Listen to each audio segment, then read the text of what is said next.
মাত্র ৫০০ টাকা পারিশ্রমিক থেকে ২২০ কোটি রুপি, আর এখন তিনি ভারতের এক রাজ্যের মুখ্যমন্ত্রী। এটা কি কোনো সিনেমার গল্প নাকি বাস্তব জীবন? দক্ষিণ ভারতের তামিলনাড়ুতে ইতিহাস গড়েছে থালাপাতি বিজয়ের দল তামিলাগা ভেট্রিকালাগাম। কংগ্রেস, ভিসিকে, সিপিআই এবং সিপিএম এর সমর্থন নিয়ে গঠিত হয়েছে নতুন সরকার। আজ সকালে চেন্নাইয়ের নেহেরু স্টেডিয়ামে শপথ নেন নতুন মুখ্যমন্ত্রী। সুপারস্টার থেকে রাজনীতিক হয়ে ওঠা থালাপতি বিজয়। বিজয়ের শুরুটা ছিল একেবারে সাধারণ নয়, বরং সিনেমার মতোই। ১৯৮৪ সালে তার বাবা এস.এ. চন্দ্রশেখরের ছবি ভেট্রিতেন শিশু শিল্পী হিসেবে প্রথম দেখা যায় তাকে।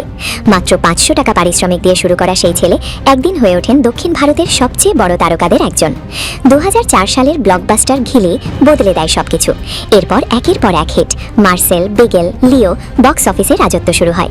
তারপর আসে সেই চমক, সিনেমা ছেড়ে রাজনীতিতে পুরোপুরি প্রবেশ। প্যান ইন্ডিয়া ফিল্ম ছাড়াই বিজয়ের সিনেমা বিশ্বজুড়ে শত শত কোটি রুপি আয় করেছে। তার ভক্তরা তাকে শুধু অভিনেতা নয়, একটা আবেগ হিসেবে দেখে। এখন প্রশ্ন একটাই, সুপারস্টার বিজয় কি সত্যিই নতুন তামিলনাড়ুর ভবিষ্যৎ লিখতে পারবেন?